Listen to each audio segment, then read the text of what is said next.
Bonjour et bienvenue dans cette nouvelle vidéo. Comment assembler deux pièces de bois avec des clous? C'est une question qui m'a été posée dans ma formation et la personne pensait que c'était une question naïve, voire un peu bête. Or, je trouve la question très intéressante parce qu'il y a toute une série de paramètres à remplir pour pouvoir justement assembler deux pièces de bois avec des clous.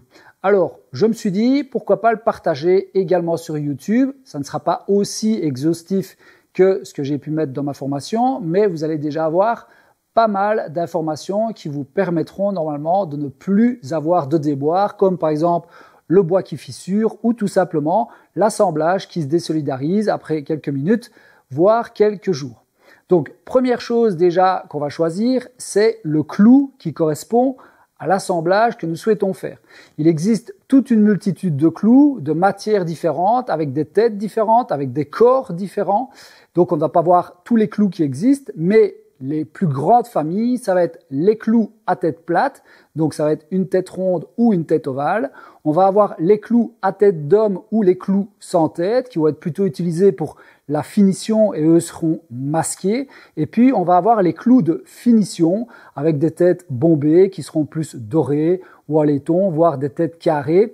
Et puis il va y avoir les clous un peu plus particuliers pour les couvreurs, pour tenir par exemple des bardeaux bitumeux ou pour assembler différentes choses au niveau de la toiture. Ici, on va parler principalement des clous qui vont nous permettre d'assembler d'une manière structurelle nos pièces de bois, c'est-à-dire les clous à tête plate avec le corps lisse, le corps torsadé et le corps annelé ou cranté.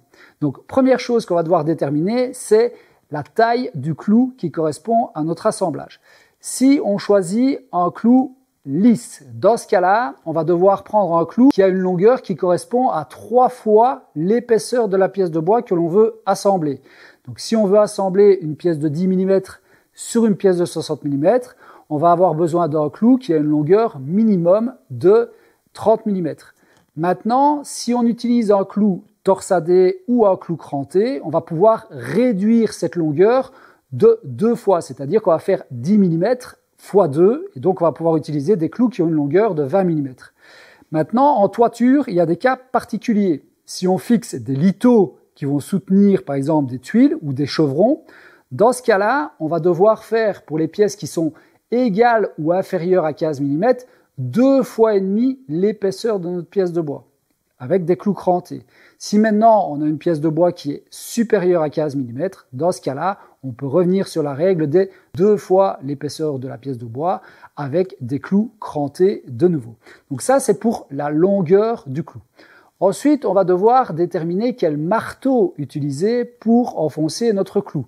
On ne va pas utiliser un marteau de tapissier pour enfoncer une pointe de Paris et à contrario, on ne va pas utiliser un marteau de charpentier pour enfoncer des aiguilles. Donc il va falloir adapter le poids et la taille du marteau au clou que l'on va enfoncer. Et ça, c'est plutôt de la logique. Je n'ai pas vraiment un poids particulier à vous donner par rapport à une taille de clou. Ce que je peux vous dire, c'est qu'il est préférable d'avoir un marteau un peu trop lourd que trop léger. Pourquoi? Parce que c'est la vibration qui va être occasionnée dans le clou qui va le faire plier. Donc si vous avez un marteau qui est trop léger, vous risqueriez justement de plier plus rapidement votre clou.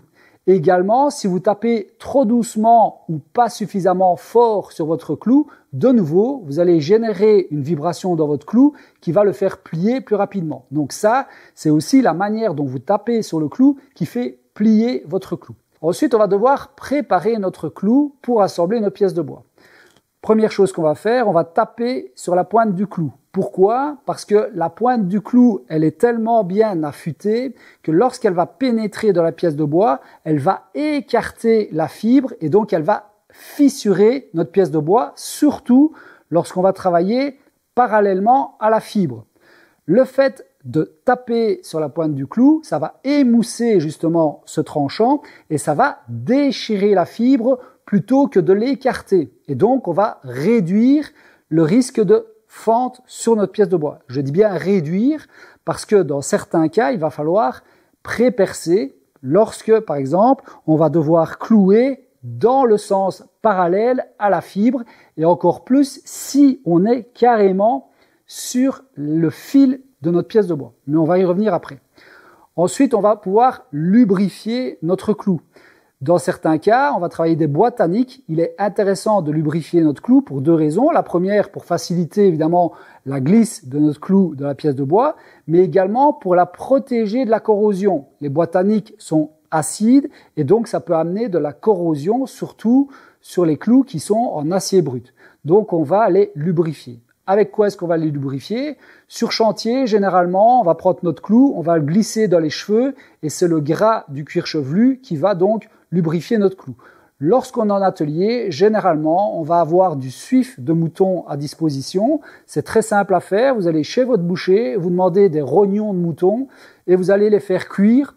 Et vous allez récupérer le jus, donc c'est le gras filtré.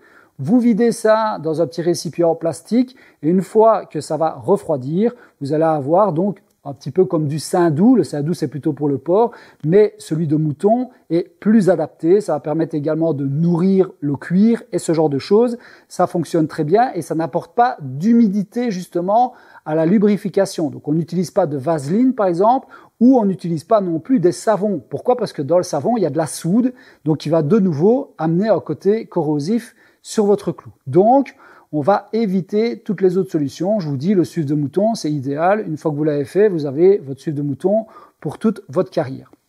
Et puis, on va pouvoir enfin assembler nos deux pièces de bois entre elles en regardant la fibre de notre pièce de bois. Comme je le disais tout à l'heure, si on enfonce notre clou parallèle à la fibre, on a un risque important de fissurer notre pièce de bois, surtout si on est dans le fil du bois.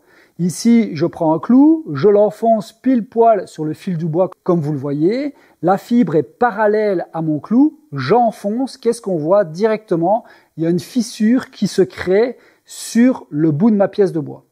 Par contre, si je prends la même pièce de bois et que je la mets sur son champ, malgré le fait qu'elle est plus fine en largeur que dans l'autre sens, là, je vais écraser ma fibre et qu'est-ce qu'on voit? Je ne fissure pas mon bois.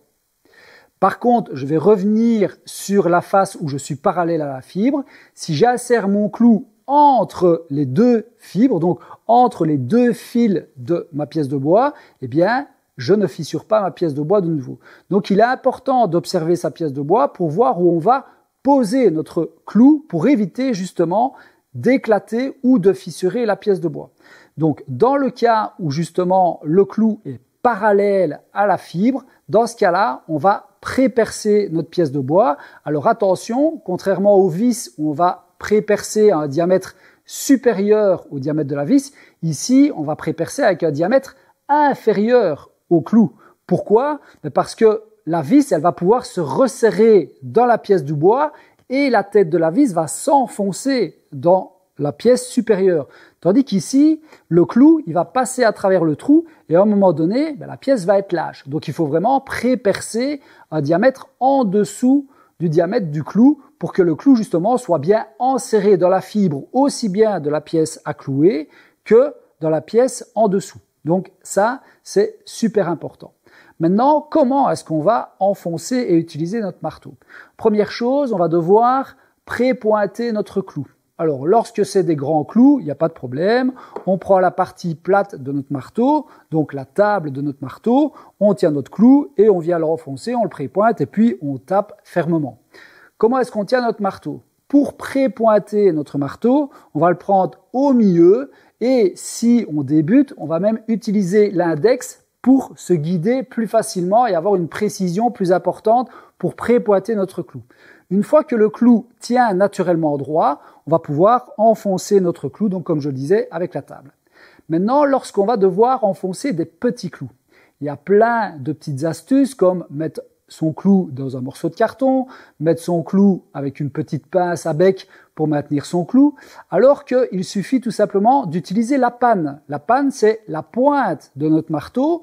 On pense toujours qu'elle n'est pas faite pour être utilisée, or, elle est faite pour justement pré-pointer nos clous. Sur les marteaux de charpentier, on va avoir une table qui est très large.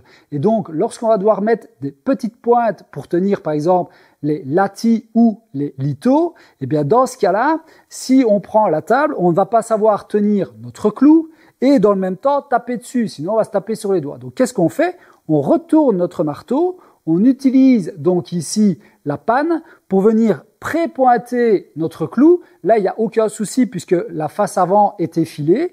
Et puis, une fois qu'il est pré-pointé, hop, on retourne notre marteau et on vient enfoncer notre petit clou. Donc, le marteau, il s'utilise des deux côtés. Donc, comme je le disais, pour pré-pointer, on va se mettre au milieu de notre marteau, mais pour planter notre clou, on va prendre le manche du marteau au plus loin pour emmener une force de frappe plus importante sur notre clou et donc éviter les fameuses vibrations dont je parlais tout à l'heure. Maintenant, quelle inclinaison est-ce qu'on va donner à notre clou pour assembler nos pièces de bois?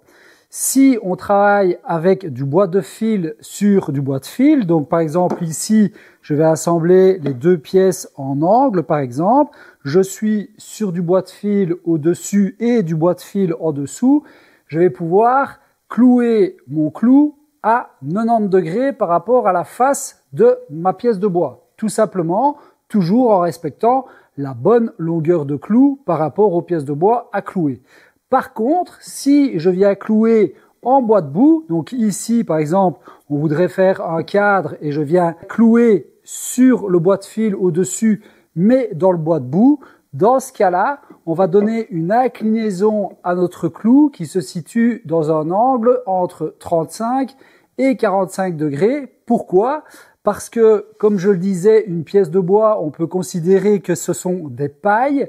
Si vous prenez un clou, vous prenez par exemple un paquet de spaghettis, vous l'assemblez et vous prenez un clou dans le sens du fil.